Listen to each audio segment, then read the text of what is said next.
సింధు నది నాగరికత పడిపోయే ఆ కాలంలో ఆర్యులు భారతదేశం నుండి ఇరాన్ దేశం నుండి లోపలికి వచ్చారు. దీన్ని వీళ్ళు ఎందుకు ఒప్పుకోరంటే, దీన్ని ఒకవేళ ఒప్పుకుంటే హైందవ వాంగ్మయం తప్పైపోతుంది. లక్షల సంవత్సరాల కాన్సెప్ట్ అంతా కొలాప్స్ అయిపోతుంది. ఎందుకంటే each and every incident which happened in Bible is correct కాబట్టి ఆ టైంలో, ఆ రాజు కాలంలో, ఆ గవర్నర్ కాలంలో, లేకపోతే ఆ చక్రవర్తి కాలంలో రికార్డ్ చేయబడిన ఆ బైబిల్ గ్రంథంలోని వచనాలు, ఆ ఇన్సిడెంట్స్ ఆ కాలంలోని కాయిన్స్ తో మ్యాచ్ అవుతున్నాయి. సో ఇది ఇప్పటిదాకా ఇది ఎందుకు చెప్పానంటే, ఇలా మ్యాచ్ అవ్వాలి, మ్యాచ్ అవుతేనే హిస్టరీ మ్యాచ్ అయినట్టు, కాయిన్స్ మ్యాచ్ అయితేనే హిస్టరీ మ్యాచ్ అయినట్టు. పురావస్తు శాఖ తవ్వకాలలో క్రీస్తు శకం 120 సంవత్సరాలకి పూర్వం, అంటే 120 సంవత్సరాలకి ఫస్ట్ కాయిన్ కదా వచ్చింది, గోల్డ్ కాయిన్. అవునండి. గోల్డ్ కాయిన్ కనిష్కుడు తెచ్చాడు కదా, Kanishka empire. Okay. Kushana empire కి చెందిన కనిష్కుడు. ఓకే. 120 సంవత్సరాలకి పూర్వం అసలు ఎలాంటి గోల్డ్ కాయిన్ దొరకలా ఇండియాలో. లేదు అసలు. దొరకని ఆ బంగారు నాణెములు వాల్మీకి రామాయణంలో త్రేతాయుగంలో ఉండడం గమనార్హం. ఓకే. 101 ఇప్పుడు 100 కోట్లేమో యాగం చేసిన వాళ్ళకి, 1 కోటేమో చూసిన వాళ్ళకి కదా.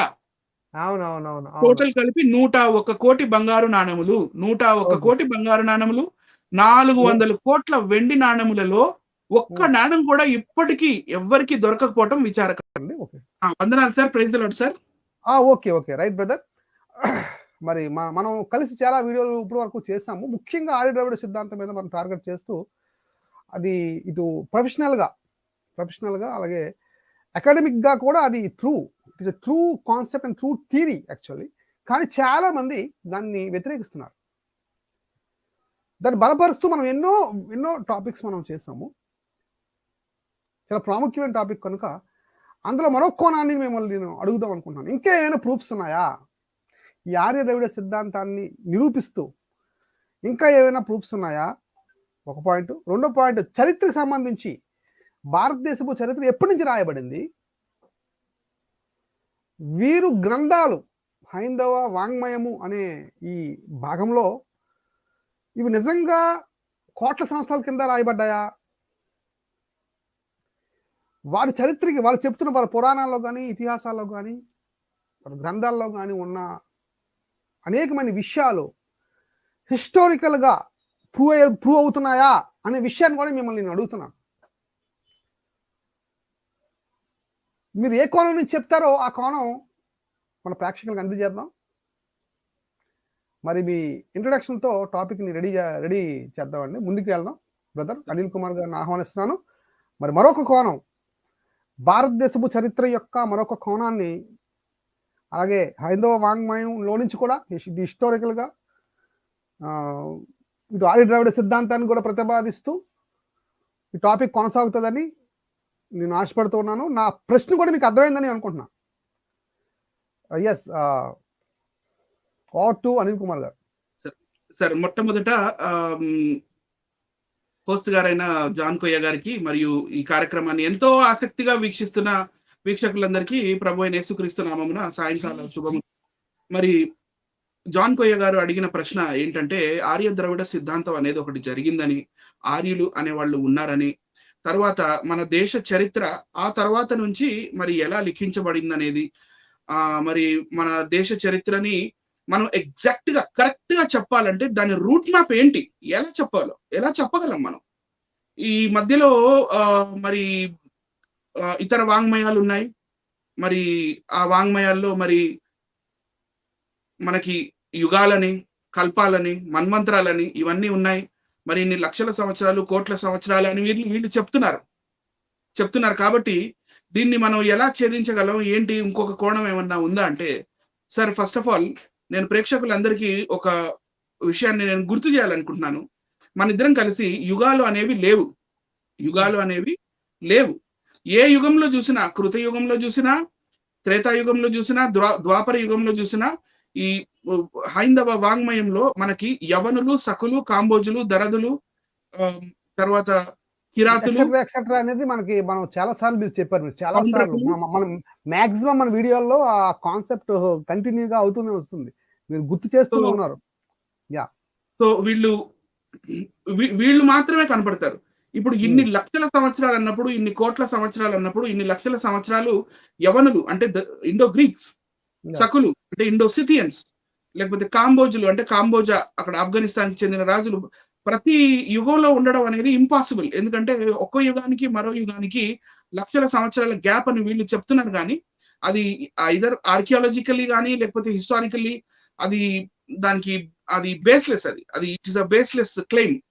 సో ఇప్పుడు నేనేమంటానంటే భారతదేశ చరిత్ర అనేది మనకి సింధు నది నాగరికత నుంచే మొదలవుతుంది.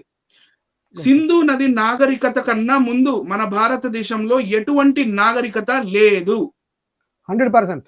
సింధు నది నాగరికత కన్నా కొన్ని సంవత్సరాల ముందు మన భారతదేశము మరి దాని చుట్టుపక్కల ప్రాంతాల్లో హంటర్స్ అండ్ గ్యాదరర్స్ గా కొంతమంది ఉన్నారు. వాళ్ళు అడవుల్లో దుంపలు ఏరుకోవటం, మరి చిన్న చిన్న జంతువుల్ని చంపుకొని తినడం, అలాంటి వాళ్ళు ఉన్నారు. కానీ వాళ్ళని మనం నాగరికులుగా పరిగణించలేము. సో ఒక నాగరికత అనేది ఏంటంటే ఒక జీవన శైలిలో క్రమబద్ధీకరణ. వాళ్ళు సిటీస్ కట్టుకోవటం కానీ, మార్కెట్ ప్లేసెస్ కట్టుకోవడం కానీ, లేకపోతే వాళ్ళు ఫార్మింగ్ చేయడము అంటే వ్యవసాయం చేయడం కానీ, ఆ వ్యవసాయానికి కావలసిన నీటి పారుదలేం కానీ, లేకపోతే వాణిజ్య వ్యాపార కార్యక్రమాలు చేయడం ఏం కానీ, ఇవన్నీ ఉంటేనే నాగరికత అంటారు. అది లేనప్పుడు అనాగరికతే అవుతుంది. సో మన దేశ చరిత్ర సింధు నది నాగరికత నుంచే మొదలవుతుంది. దానికి అసలు నో డౌట్. అంతకన్నా ముందు ఎలాంటి నాగరికత మన భారతదేశంలో లేదు. మన భారతదేశ ప్రభుత్వం అదే చెప్తుంది. ఇదే మళ్ళీ మన యూపీఎస్సీ సిలబస్ లో కూడా ఉంది. మరి ఈ స్టడీస్ చేసుకొని మన ఎగ్జామ్ రాస్తేనే ఐఏఎస్ ఐపీఎస్ ఆఫీసర్లు, పెద్ద కమిషనర్లు, డైరెక్టర్ లాగా కలిగేది. మనకు మెయిన్ నేను చెప్పాలనుకున్నాను బ్రదర్, మెయిన్ మనకి ప్రూఫ్ ఏంటంటే ఋగ్వేదమే. ఈ ఋగ్వేదం ఒకటి చాలు. ఋగ్వేదంలోనే ఆల్రెడీ ఆ ప్రతిపాదన ఓకే చేస్తుంది. ఋగ్వేదమే మనకు ఓకే చేసేస్తుంది. అసలు వీళ్ళు ధైర్యం ఏంటంటారు? ఇంత ధైర్యంగా వీళ్ళు కాదు ఆ ప్రతిపాదన తప్పు అని చెప్పి మొండి వాదిస్తున్నారు. దానికి ఏమంటారు? ఇది ఏంటంటే ఒక అబద్ధాన్ని మాటి మాటికి చెప్తే అది నిజమైపోతుంది అనే ఆ కాన్ఫిడెన్స్ అది సార్. అబద్ధాన్ని మాటి మాటికి చెప్తే, ఇప్పుడు మీకు యుగాలు ఉన్నాయి అని ఆన్సర్ రాయండి. మీరు ఒక క్వశ్చన్ పేపర్ వస్తే లేదు ఇదంతా వేస్ట్, సింధు నది నాగరికత లేదు, ఈ యుగాలు ఉన్నాయి, మాకు కృతయుగం ఉంది, త్రేతాయుగం ఉంది, ద్వాపర యుగం ఉంది, ఇప్పుడు మనం కలియుగంలో ఉన్నామని చెప్పి ఎగ్జామ్ రాయమనండి, పాస్ అవుతారో లేదు చూద్దాం. అక్కడ అది హిస్టారికల్ గా ప్రూవ్ అవ్వాలి కదా. సో సింధు నది నాగరికత ఉండేది. సింధు నది నాగరికత పడిపోయే ఆ కాలంలో ఆర్యులు భారతదేశం నుండి, ఇరాన్ దేశం నుండి లోపలికి వచ్చారు. దీన్ని వీళ్ళు ఎందుకు ఒప్పుకోరంటే, దీన్ని ఒకవేళ ఒప్పుకుంటే హైందవ వాంగ్మయం తప్పైపోతుంది. లక్షల సంవత్సరాల కాన్సెప్ట్ అంతా కొలాప్స్ అయిపోతుంది. కాబట్టి వీళ్ళు కావాలని, లేదు మేము ఆర్యులు ఇక్కడ వాళ్ళమే, ఆర్యులు బయట నుంచి రాలేదు, మనం ఎన్ని భాష ఎవిడెన్సెస్ కూడా చూపించాము. జెండ్ అవెస్టా అనే భాష ఇరాన్ దేశపు ఓల్డ్ పర్షియన్ భాష. అది ఆ ఓల్డ్ పర్షియన్ భాష నుంచే సంస్కృత భాష వచ్చింది. ఆ సంస్కృత భాషనే వీళ్ళు సంస్కరించి మన భారతదేశానికి తెచ్చారు. రైట్ అండి. సో ఇప్పుడు ఇంకొక కోణం అని మీరు అడిగారు కాబట్టి, ఇప్పుడు ఏ రాజైనా ఏ రాజ్యం అయినా పరిపాలించబడుతుంది, ఒక దగ్గర నాగరికత ఉంది, వాళ్ళు వాణిజ్య వ్యాపార కార్యక్రమాలు చేస్తున్నారు అన్నప్పుడు మొట్టమొదట కావాల్సింది డబ్బు. ఇంతకు ముందు ఒక పాయింట్ చెప్పి మీరు కంటిన్యూ చేద్దరు కానీ బ్రదర్, చాలా మంది ఏమడుగుతున్నారంటే బ్రదర్, మీరు అన్ని చెప్పేస్తున్నారు, పాఠాలు చెప్పేస్తున్నారు, కానీ మీరు హిస్టారికల్ ప్రూఫ్స్ చాలా మీరు చూపించట్లేదు, మీరు ఓన్లీ నెట్ లోంచి తీసి చెప్పేస్తున్నారని ఒక బ్రదర్ ఫోన్ చేశారు బ్రదర్. నెట్ నాలెడ్జ్ మాత్రమే మీకు ఉంది, నెట్ లో నుంచి మీరు తీసి మాకు చూపిస్తున్నారు అని ఒక మైనస్ కాన్సెప్ట్ ని చెప్పారు. ముందు వాళ్ళకి జవాబు ఇవ్వాలి మనం కదా. నేనేమంటానంటే, మేము చాలా పుస్తకాలు పరిశీలిస్తున్నామండి. ప్రేక్షకులందరికీ మరొకసారి విన్నపం చేస్తున్నాను ఏంటంటే, we are not only following net, yes we are following net, at the same time we are following more books also. అంటే చాలా బుక్స్ మీరు రీసెర్చ్ చేస్తున్నారు. శాంపుల్గా ఒక బుక్ మీకు చూపిస్తాను చూడండి, ప్రాక్టికల్ కోసం చూపిస్తున్నాను. ఇది చూడండి, historical beginning and the concept of Aryan. ఇది గవర్నమెంట్ ప్రింట్ చేసిందండి, ఇది ఆంధ్రప్రదేశ్ గవర్నమెంట్ ప్రింట్ చేసిన బుక్ ఇది. ఇలాంటి బుక్స్, ఈ బుక్ లో యాలమీలు మనం యాలమీలు టాపిక్ మాట్లాడాం కదా బ్రదర్, ఆ కాన్సెప్ట్ ఇందులో ఉంది. They are supporting that concept. So ఇలాంటి పుస్తకాలు చాలా ఉన్నాయి అనిల్ గారు, చాలా చక్కటి ఎన్నో పుస్తకాలు. నాట్ ఓన్లీ నెట్, మీరు ఆ స్టాండ్ మీరు వదిలేసుకోండి ఈ రోజు నుంచి. We are all following many books, many scientist, many writers. We are following everything. అంటే మేము అన్ని టాలీ చేసుకుంటాం. మేము అన్ని టాలీ చేసుకొని ఒక కంక్లూజన్కి వచ్చి మీ ముందుకు వస్తున్నాం. అది మీరు ముందు గమనించాలని నా మనవి. ఇప్పుడు చెప్పండి కదా. One more thing I would like to add. మీరు చెప్పిన ఇది సమాధానానికి నేను ఇంకొక విషయాన్ని యాడ్ చేయాలనుకుంటున్నాను. అదేంటంటే, ఇప్పుడు మనం బుక్స్ కానీ చదవకపోయి ఉంటే ఆ కాన్సెప్ట్ ఏంటి, దేని తర్వాత ఏమొచ్చింది, ఎక్కడ ట్విస్ట్ వచ్చింది, లేకపోతే ఏ కాలంలో ఎవరున్నారు, ఇవన్నీ మనం ఒకవేళ బుక్ లో చదవకపోతే మనకు ఎలా తెలుస్తుంది? నెట్ లో నుంచి మనం తీసి చూపిస్తున్నవి బొమ్మలు మాత్రమే. నేను ఎన్నో పుస్తకాల్లో నుంచి నేను స్క్రీన్ షాట్స్ తీసి, ఇదిగోండి ఇది మెయిన్ హెడ్, ఈ పుస్తకం మెయిన్ పేపర్, ఇది ఇతను రాశాడు, ఇది 18వ శతాబ్దంలో రాయబడిన బుక్, 19వ శతాబ్దంలో రాయబడిన బుక్ అని చెప్పి నేను ఆ బుక్ ముఖ చిత్రాలు కూడా చూపించి, అందులో ఉన్న స్క్రీన్ షాట్స్ మళ్ళీ తీసి ఎంతవరకు అవసరమైతే అంతవరకు చూపించాలి. కానీ ఇప్పుడు మనం గంటలు బుక్ చదువుకుంటూ కూర్చుంటే ఇదేమన్నా క్లాస్ రూమా? కాదు కదా సార్. సో సరే, సో మనం ఒక ప్రోగ్రామ్ చేస్తున్నాము, ఒక టాపిక్ చెప్తున్నాము అంటే కూడా అందులో మేధో మదనం ఉంటుంది, బ్రెయిన్ స్టార్మింగ్ ఉంటుంది. ఏ విషయం స్కిప్ చేస్తే బాగుంటుంది, ఏ విషయాన్ని సూటిగా మనం తీసుకెళ్ళాలి, ఏ విషయాన్ని మరి మనం హైలైట్ చేస్తూ చెప్పాలి. ఎందుకంటే అది చాలా అవసరం. మనకు దొరికేది గంట సమయం. ఈ గంట సమయంలో మనం బుక్లన్నీ ముందేసుకొని ఒక్కొక్క పేజ్ చదువుతాను వినండి అంటే it is not possible on YouTube. Correct. అంటే కొందరు జవాబు చెప్పాలి కనుక నేను అది ప్రతిపాదించాను brother. That is the point. Okay, so మనం మన టాపిక్ లోకి ముందుకు వెళ్ళిపోదాం sir. Let us start the show. Okay, right. మీకు చూపిస్తాను, అది పీపీటీ చూపించిన. Yes sir. So PPT John Koya గారు చూపించే ఈ సమయంలో నేను ఒక చిన్న ఇంట్రొడక్షన్ పాటిస్తాను. ఇందాక నేను ఏదైతే చెప్తూ వచ్చానో అదేంటంటే, ఒక రాజ్యం నడవాలి అంటే దానికి ఒక వ్యవస్థ. వన్ మినిట్ బ్రదర్, మీ వాయిస్ కట్ అవుతుంది. ఒక పని చేయండి, ఒకసారి అవుట్ అయ్యి మళ్ళీ రండి బ్రదర్. ఒకసారి అవుట్ అయ్యి మళ్ళీ రండి. రైట్,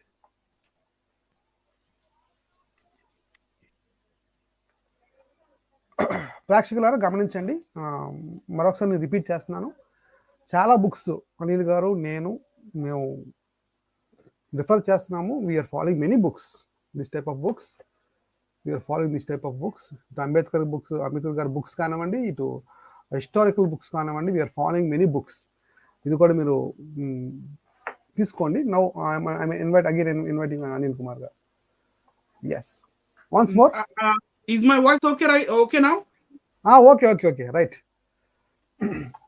నేను చూపిస్తాను. అంటే మీరు చిన్న స్టక్ అవుతున్నట్టుంది, అందుకోసం నేను అంటే క్లియరిటీ, అంటే ప్రాక్టికల్ క్లారిటీ ఇద్దామని ఇంకేం కాదు. Okay, right. నేను పీపీటీకి వెళ్ళాను. ఒక రాజ్యం నడవాలంటే అది ఒక వ్యవస్థ నడవాలి. ఆ వ్యవస్థ నడవాలంటే అందులో ఫార్మర్స్ దగ్గర నుండి, అంటే రైతుల దగ్గర నుండి, మరి పనులు చేసేవాళ్ళు, రకరకాల పనులు చేసే వాళ్ళ దగ్గర నుండి మరి ఆర్థిక వ్యవస్థ అనేది కూడా ఒకటి ఉండాలి.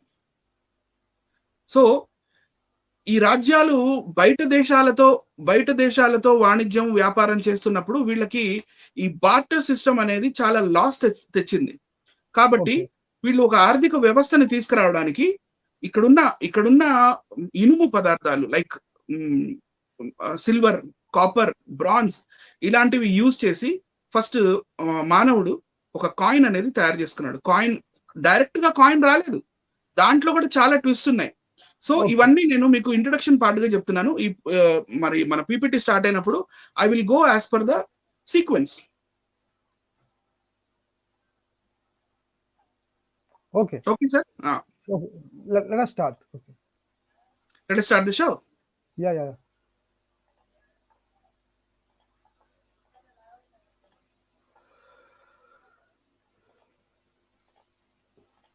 Full PPT పెడదాం. Okay. Right. Okay. Yes. Okay. ఈ రోజు మన కార్యక్రమం పేరు let us study the ancient coins of India. పురాతనమైన ఈ మన భారతదేశంలో ఉన్న నాణెములు ఏవైతే ఉన్నాయో వాటిని ఒక్కసారి ఒక డీప్ లుక్ వేద్దాం. రైట్ అండి? అంతకన్నా ముందు యాజ్ ప్రామిస్డ్, ఎందుకంటే వాంగ్మయము ఈ ఇరు వాంగ్మయాల్లో ఏమున్నాయని కూడా మనం చూడాలి. రైట్ అండి? సో ఫస్ట్ ఆఫ్ ఆల్ నేను బైబిల్ గ్రంథంలో ఉన్న ఆది కాండం నుంచి మొదలు పెడతానండి. రైట్, మంచిది. రైట్, ఆది కాండము 37వ అధ్యాయము 28వ వచనం. ఓకే, ఇక్కడ కాంటెక్స్ట్ ఏంటి? జోసెఫ్ గారిని వాళ్ళ 11 మంది అన్నలు అమ్మేసే కాంటెక్స్ట్ ఏంటండి? మిద్యానీయులైన వర్తకులు అంటే ట్రేడర్స్. ఓకేనండి? మర్చెంట్స్ అని కూడా అనొచ్చు. Merchants, they travel from one place to another. Right అండి? మిద్యానీయులైన వర్తకులు ఆ మీదుగా వెళ్ళుచుండగా, ఆ ప్లేస్ మీద నుంచి వెళ్తుండగా, వారు ఆ గుంటలో నుండి యోసేపును బయటికి తీసి ఆ ఇస్మాయిలీలకు 20 తులముల వెండికి అతనిని అమ్మి వేసిరి. వారు యోసేపును ఐగుప్తునకు తీసుకొని పోయారు. ఇదేంటి ఇక్కడ తులములు అని ఉంది కదా, ఇక్కడ కరెన్సీ అనేది ఒకటి రావాలి కదా అని మీకు డౌట్ వస్తుంది. ఇప్పుడు ఇంగ్లీష్ లో చదువుతాను, చూడండి sir. Okay. So when the Midianite merchants came by, his brothers pulled Joseph out of the cistern and sold him for 20 shekels of silver to the Ishmaelites, who took him to Egypt. Egypt దేశానికి ఈ ఇష్మాయిలీలే తీసుకెళ్లారు. ఎవరిని? Joseph గారిని. వాళ్ళు Joseph గారిని ఎంత కొనుక్కున్నారు? 20 వెండి షేకేల్ కి కొన్నారు. వెండి షేకేల్. ఇప్పుడు వెండి షేకేల్ అంటే ఏంటి మనం చూడాలి. రైట్ అండి? ఓకే,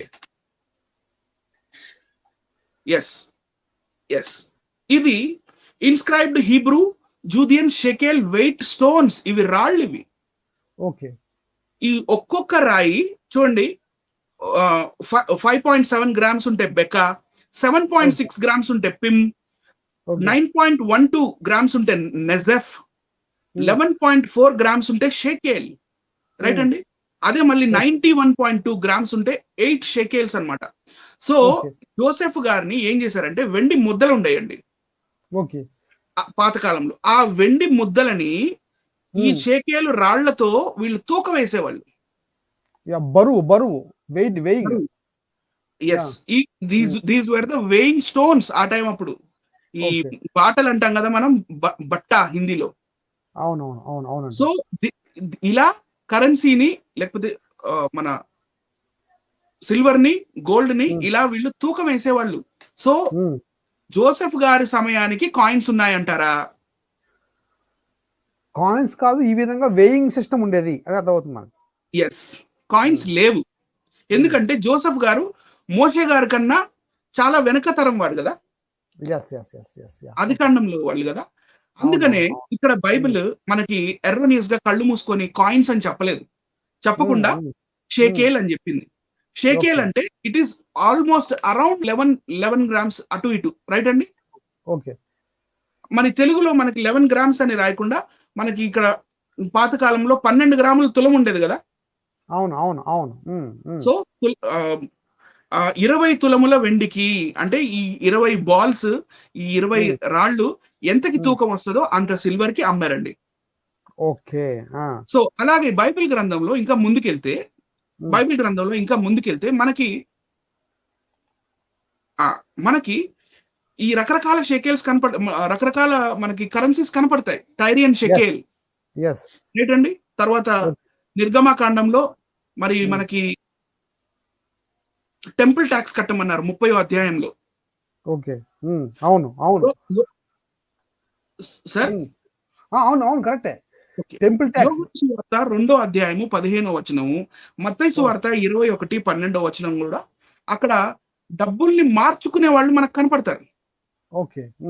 రైట్ అండి. డబ్బుల్ని మార్చడం అంటే ఈ షెకేల్ని వాళ్ళు ఆ కాలంలో రోమా సామ్రాజ్యం వాళ్ళకి ట్యాక్స్ ఇవ్వాలి కాబట్టి ఈ రోమన్ కాయిన్స్ లోకి వీళ్ళు ఎక్స్చేంజ్ చేసేవాళ్ళు అనే ఈ మనకు రిఫరెన్సెస్ కనపడతాయి. ఓకే. రైట్. తర్వాత పీటర్స్ ఫిష్, మాథ్యూ చాప్టర్ 17, దీని గురించి ముందు చెప్తాను. ఈ జూదాస్ కాయిన్స్, అది 30 కాయిన్స్ కి యేసు ప్రభువుని అమ్మేశాడు కదా. సో ఆ కాలంలో ఈ కొత్త నిబంధన కాలంలో అండ్ 125 BC కాలం నాటికి ఈ వెండి షేకేల్ చలామణిలో ఉందండి. ఓకే. రైట్. నెక్స్ట్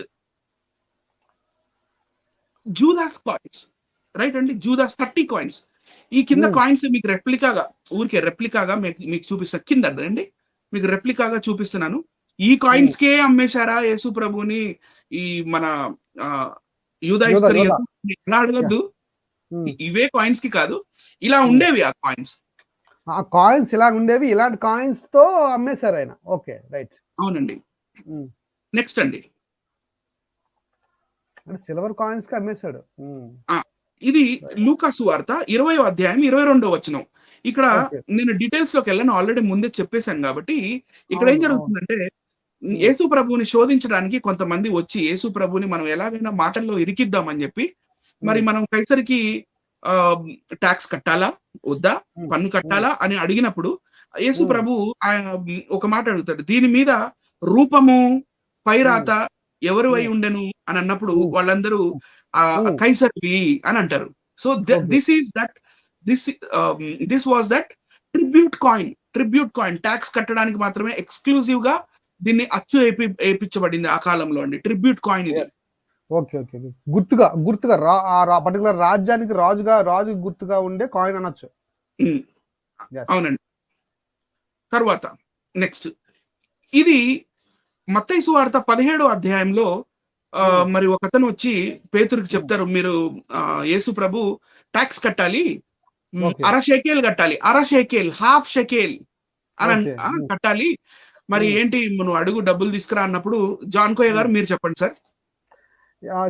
తీసుకొచ్చినప్పుడు నువ్వు అర్జెంట్ గా పేతురుకి ఏం చెప్తారంటే, ఆ శిష్యులకి ఏం చెప్తారంటే, మీరు వెళ్ళి గాలం వేయండి, గాలం వేసిన తర్వాత అక్కడ చేప దొరుకుతుంది, చేప నోట్లో ఈ పర్టికులర్ షేకేల్ దొరుకుతుంది, అది తెచ్చి కట్టే, నీకు నాకు కట్టే అంటారు యేసు ప్రభు.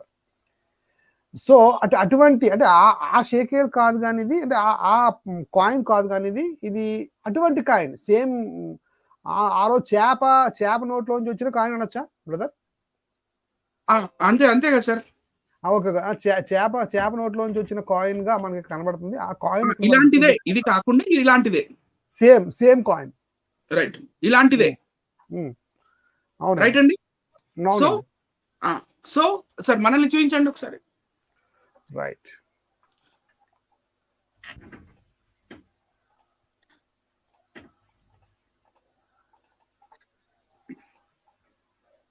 సో బైబిల్ గ్రంథంలో ఈ కాయిన్స్ విషయమై, లేకపోతే కాయిన్స్ లేక ముందు ఆ షేకేల్స్ ఏవైతే వేయింగ్ చేసేవాళ్ళు, చిన్న బాల్స్, ఈ లైమ్ స్టోన్ బాల్స్ తోటి, ఇవన్నీ మనకి archaeologically they are available. Right.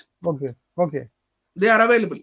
ఎందుకంటే each and every incident which happened in Bible is correct కాబట్టి ఆ టైంలో, ఆ రాజు కాలంలో, ఆ గవర్నర్ కాలంలో, లేకపోతే ఆ చక్రవర్తి కాలంలో రికార్డ్ చేయబడిన ఆ బైబిల్ గ్రంథంలోని వచనాలు, ఆ ఇన్సిడెంట్స్ ఆ కాలంలోని కాయిన్స్ తో మ్యాచ్ అవుతున్నాయి. సో ఇది ఇప్పటిదాకా ఇది ఎందుకు చెప్పానంటే, ఇలా మ్యాచ్ అవ్వాలి, మ్యాచ్ అవుతేనే హిస్టరీ మ్యాచ్ అయినట్టు, కాయిన్స్ మ్యాచ్ అయితేనే హిస్టరీ మ్యాచ్ అయినట్టు. హిస్టరీ ప్రూవ్ అన్నమాట. ఇట్ ఇస్ ప్రూఫ్ అన్నమాట. కాయిన్స్ ఏం చేస్తాయంటే ఒక చరిత్రని నిరూపిస్తాయి. ఎస్. సో ఇప్పుడు మనం అంటే బైబిల్ గ్రంథంలో ఆయా సబ్జెక్ట్, అంటే ఆయా వ్యక్తులు ఉన్న కాలానికి సంబంధించిన ప్రతి కాయిన్స్ ని మీరు ఇప్పుడు చూపించారు. మీ ఉద్దేశం ఏంటంటే యోసేపు ఉన్నాడు అంటానికి ఒక ప్రూఫ్, యేసుప్రభు వారు ఉన్నారు అంటానికి ఒక ప్రూఫ్, పేతురు ఉన్నారు అంటానికి ఒక ప్రూఫ్, పట్ల రాజు ఉన్నాడు అంటానికి ఒక ప్రూఫ్. సో కాయిన్స్ ఏం చేస్తాయంటే ఇట్ ఇండికేట్స్ దట్ పట్ల రాజు ఉన్నాడు. ఆ కాలాన్ని సూచిస్తుంది, ఒకటి కాలాన్ని సూచిస్తుంది, రాజుని సూచిస్తుంది, ఆ పర్టికులర్ వ్యక్తుల్ని సూచిస్తున్నాయి. So it is a the best proof అనమాట. అంటే హిస్టారికల్ గా ప్రూఫ్ చేయాలంటే కాయిన్స్ కూడా చాలా ఉపయోగపడతాయి అని మీరు అంటున్నారు. అవును. Yeah. Coins prove the existence of that particular king, that particular kingdom. Yeah. And ఈ కాయిన్స్ బయట దేశాల్లో కూడా దొరుకుతాయి కొన్ని సార్లు. Okay okay. బయట దేశాల్లో దొరికితే ఓహో ట్రేడింగ్ జరిగింది కాబోలు అనుకోవాలి. Yes yes yes yes. అంటే ఎక్కడ కరెన్సీ అక్కడ ఉన్నట్టు. సో ఇదే మెజరింగ్ స్కేల్ కొలబద్ద పెట్టుకొని ఇప్పుడు మనం ఇండియన్ న్యూమిస్మాటిక్స్ లోకి వెళ్దాం. నైస్. ఇండియన్ కాయిన్స్ దగ్గరికి వెళ్దాం. రైట్ అండి. ఓకే.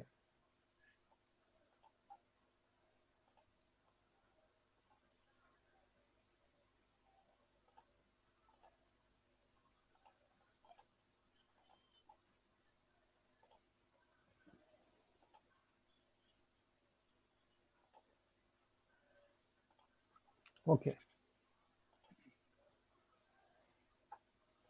ఎస్. ఇక్కడ మన భారతదేశ చరిత్ర చెప్పాలంటే మరి సింధు నది నాగరికతలో కాయిన్స్ లేవు. రైట్ అండి.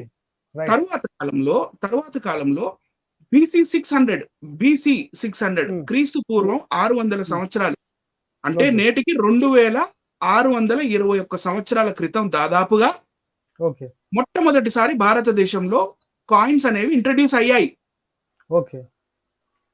2621 ఎందుకంటే ఇది 2021 కాబట్టి. సో ఈ ఆర్యులు మన భారతదేశం లోపలికి వచ్చేసిన తర్వాత వాళ్ళు చిన్న జనపదాలుగా ఉన్నారు మొదట. Okay right. ఈ అశ్వమేధ యాగం అనే కాన్సెప్ట్ ఎప్పుడైతే వచ్చిందో అశ్వమేధ యాగం కాన్సెప్ట్ వచ్చినప్పటి నుంచి వీళ్ళు పక్క రాజ్యాల మీద చిన్న రాజ్యాల మీద దాడులు చేయటం, ఈ గుర్రం ఎక్కడ తిరిగితే ఇక్కడ ఇది మాది అనడం, ఇలాంటి చేస్తూ ఎన్నో జనపదాలుగా ఉన్న ఆ ఆర్యవర్తం 16 జనపదాలుగా మారిందండి. List of 16. Okay. Mahajanapadas. Right అండి. ఈ చిన్న జనపదాలు ఆర్యులు ఉన్నారు, అందులో ద్రవిడులు ఉన్నారు. మరి 600 BC 600 కాబట్టి అప్పుడప్పుడే జైనిజం పుట్టింది కాబట్టి జైనులు ఉన్నారండి. Okay. Next janapada 600 BC Mahajanapadas 600 BC నుంచి 300 BC దాకా మరి మన భారతదేశంలో వాళ్ళు ఉన్నారు మహాజనపదాస్. రైట్ అండి. ఓకే. అంటే నేను మచ్చుగా ఒక మ్యాప్ చూపిస్తున్నాను. ఇక్కడ ఆయా రాజ్యాలు ఉంటాయి. కాంబోజా, గాంధార, కురు, సురసేన, మత్స్య, అవంతి, మల్ల, కోసల, కాశీ, విదేశ, అంగ, మగధ ఇవన్నీ 16 మహాజనపదాలండి. ఓకే. ఇప్పుడు ఈజీగా అర్థం అవడానికి నేను తొందరగా వెళ్ళిపోతాను, నేను తొందరగా ముగిస్తాను, ఎక్కువసేపు చెప్పను. Next list of 16 mahajanapadas. ఈ ప్రోగ్రామ్ అయిపోయిన తర్వాత నేను PDF రేపు మార్నింగ్ కల్లా పెడతాను. నేను డిస్క్రిప్షన్ లింక్ లో గానీ కామెంట్ లో గానీ మీరు డౌన్లోడ్ చేసుకోవచ్చు. ఇవి 16 జనపదాలు. కాశీ, కోసల, అంగ, మగధ, వజ్జి, మల్ల, చెడి, వత్స, కురు, పాంచాల, మత్స్య, సురసేన, అస్సక, అవంతి, గాంధార, కాంబోజ ఇవి 16 మహాజనపదాలు సార్. ఈ 16 మహాజనపదాలు వాటి క్యాపిటల్ సిటీస్ ఎక్కడ ఉండేవి అని అంటే నెక్స్ట్ దాంట్లో కనపడుతుంది. Right sir. మహాజనపదాస్ క్యాపిటల్, మళ్ళీ ప్రెసెంట్ లొకేషన్ అంగరాజ్యానికి క్యాపిటల్ వచ్చేసి చంప, ప్రస్తుతం ఉన్న ముంగేర్ మరియు భాగల్పూర్ బీహార్ లో ఉంటుంది అంగరాజ్యం అనేది. తర్వాత మగధ రాజ్యం. రైట్ అండి. అప్పట్లో క్యాపిటల్ పేరు గిరివ్రజ లేకపోతే రాజగ్రహ, ప్రస్తుతం ఉన్న పట్నా, గయా. రైట్ అండి. తర్వాత కాశీ అంటే వారణాసి, బనారస్ అందరికీ తెలిసిందే. వత్స అంటే కౌశాంబి అలహాబాద్ దగ్గర ఉంటుందండి, గంగా నది తీరంలో. యూపీలో అలహాబాద్ దగ్గర ఉంటుంది. నేను వెళ్ళాను కౌశాంబికి. అక్కడ పురాతనమైన మౌండ్స్ ఉంటాయి. మౌండ్స్ అంటే ఫోర్ట్ పడిపోయిన తర్వాత ఒక గుట్టల్లాగా తయారవుతాయి చూడండి, అలాంటివి ఉన్నాయి. సూరసేన అది మథుర ఇట్లా యూ కెన్ సీ. తర్వాత నేను ఎప్పుడైతే పీడిఎఫ్ పెడతానో మీరు ఒకటొకటి చూడొచ్చు. సో ఇక్కడ చిన్న క్వశ్చన్స్ మీకు వస్తాయి. ఈ ఇండస్ వ్యాలీ సివిలైజేషన్ పడిపోయిన తర్వాత జనపదాలు ఉన్నాయి, జనపదాల తర్వాత మహాజనపదాలు వచ్చాయి. అసలు ఈ జనపదం అంటే ఏంటి అని ఫస్ట్ డౌట్ వస్తుంది. Amongst the 16 Mahajanapadas Kashi was considered the most powerful janapada. Kashi అనేది చాలా ఎక్కువ పవర్ఫుల్ మహాజనపదం ఆ కాలంలో ఉండేది. సో ఇక్కడ మోనార్కీ అండ్ రిపబ్లికన్స్ రెండు రకాల రాజ్యాలు ఉన్నాయి. మోనార్కీ, అబ్సల్యూట్ మోనార్కీ అంటే కేవలం రాజరికం, రిపబ్లిక్స్ అంటే ఈ కోర్టులో ఎవరైతే ప్రైమ్ మినిస్టర్స్ వగేరా ఈ సినేట్స్ ఉంటారో వీళ్ళందరి ద్వారా రాజ్యం నడుస్తుంది. కానీ రాజు అనేవాడు కేవలం పేరుకు మాత్రం ఉంటాడండి.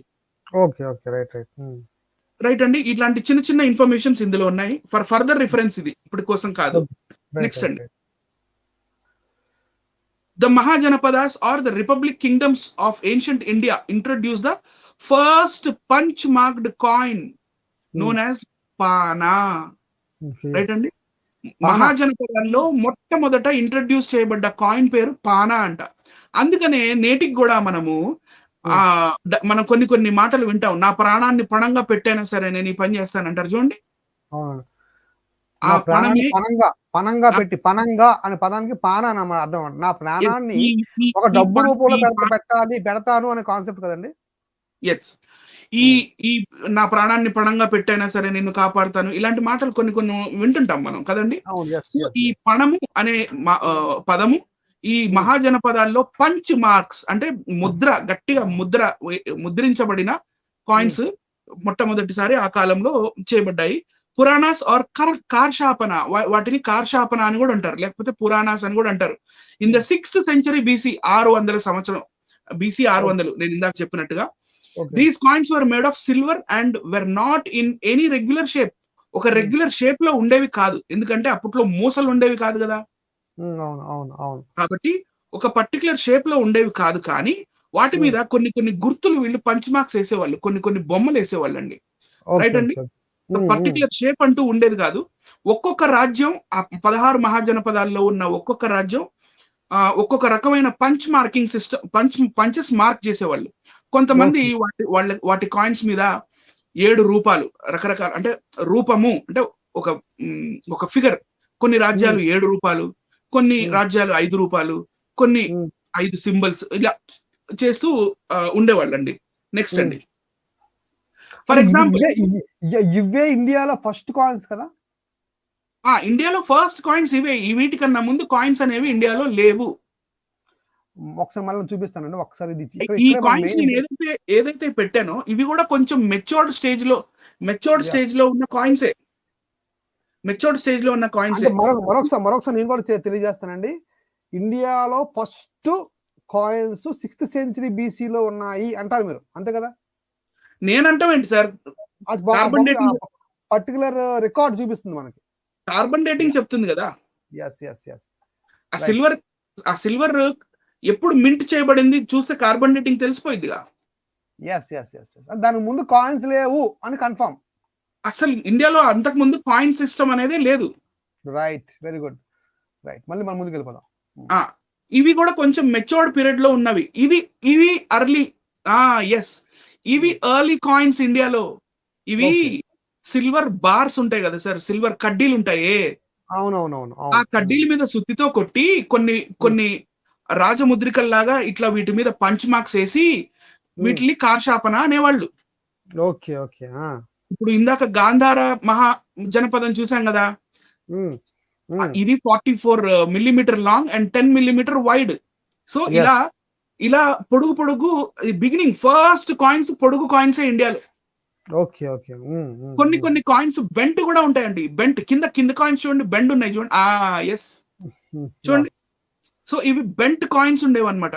ఎందుకంటే వీళ్ళు ఆ కాలంలో సుత్తితోటి కొట్టినప్పుడు ఆ మెటల్ బెండ్ అయ్యేది. సో వీటిని బెంట్ కాయిన్స్ అని అంటారు. తక్షశిలాలో దొరికేవి. వీటి పేరు మీరు జాగ్రత్తగా వినాలి. ఈ కాయిన్ పేరు శతమాన. ఇందాక పాన అయిందా అండి? తక్షశిల వాళ్ళు ఏమనేవాళ్ళు? శతమాన అనేవాళ్ళు. Shatamana bent coin, bent bar coins seen from all angles. ఏ యాంగిల్ చూసినా లెంగ్త్ 11.3 mm. మరి దాని డైమెన్షన్స్ పెట్టాను. రైట్ అండి. రైట్. తర్వాత the very early silver karshapana coin. ఇది ద వెరీ ఎర్లీ సిల్వర్ ఆదిమ కాలంలోని silver karshapana coin with many punch marks. చాలా పంచ్ మార్క్స్ ఉన్నాయి చూడండి సార్, ఫోటోలో కింద చూపించండి. ఫ్రమ్ ద మగధ జనపద, మగధ రాజ్యం అని చెప్పాను కదా, ఈ మగధ జనపదంలో నుంచి ఉన్న చాలా పంచ్ మార్క్స్ ఉన్న 7 ఆల్మోస్ట్ 7 ఉన్నాయి దీని మీద 1 2 7 కనపడుతున్నాయి 7 సింబల్స్ ఉన్నాయి దీని మీద 7 రూపాలు రైట్ అండి రూపాలు అని నేను ఎందుకు అంటున్నానో ముందు మీకు అర్థమవుతుంది నెక్స్ట్ అండి punch marked silver karshapana from Kosala janapada ఈ కోసల మహాజనపదం అనే ఏదైతే ఉండేదో ఆ తర్వాత వాళ్ళు ఇలా డెవలప్ చేసుకున్నారు అయితే నెక్స్ట్ కురు వీళ్ళని కూడా బెంట్ బార్సే అంటే చిన్న చిన్న బేట్లు ఉన్నాయి దీని మీద ఈ బేట్లు కాలానికి సంబంధించి ముందు కాలక్రమేణా వాటికి క్రాక్స్ వచ్చాయి రైట్ అండి ఆ బెంట్ బార్ అంటే వంపు కొంచెం వంగిపోయి ఉన్న బార్ శతమాన అంటారు దీన్ని కూడా సార్ నోట్ దిస్ పాయింట్ అందరూ వీక్షిస్తున్న వీక్షకులు శతమాన నోట్ చేసుకోండి పానా కూడా నోట్ చేసుకోండి Shatamana from the Kuru and Panchala janapada 500 BC నుంచి 350 BC దాకా ఇవి చలామణిలో ఉండేవి సిల్వర్ 1/8 కార్షాపన ఇది కూడా గుర్తుంచుకోవాలి 1/8 రైట్ అండి karshapana coin from Taxila in Gandhara janapada 400 BC 1/8 karshapana తర్వాత మళ్ళీ Magadha silver karshapana 300 BC so ఇలా మనకి ఇవే మన బిగినింగ్ కాయిన్స్ ఇవి ఇండియాలో కొన్ని నెక్స్ట్ దాంట్లో కొన్ని అన్ఐడెంటిఫైడ్ కాయిన్స్ ఉన్నాయి ఏ జనపదానికి చెందినవో తెలియదు అన్పబ్లిష్డ్ వెరైటీ ఆఫ్ GH270 అంటే వీటికి కోడింగ్ ఉంటుంది గుప్తా కాన్సెప్ట్ ఉందండి ఇక్కడ గుప్తా అనే పదం రాసింది ఇక్కడ be noted in Gupta and list of symbols అంటున్నాడు లేదు గుప్తా కాయిన్స్ కాదు ఇవి గుప్తా కాయిన్స్ వేరే నేను చూపిస్తాను సార్ ఓకే రైట్ అండి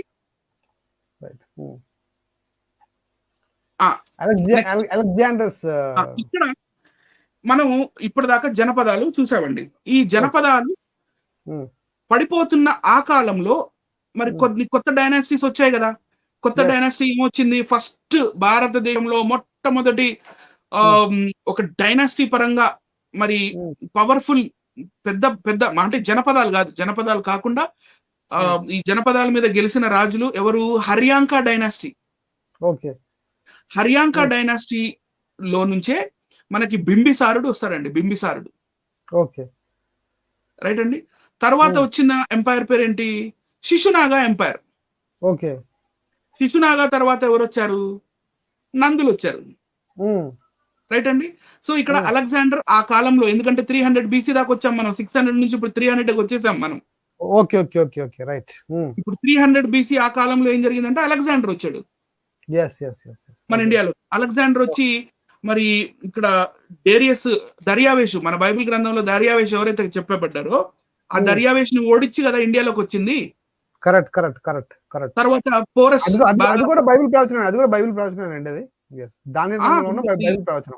అది డానియల్ చాప్టర్ 2 రైట్ అండి ఓకే తర్వాత అలెగ్జాండర్ ఇన్ ఇండియా వెనక్కి సార్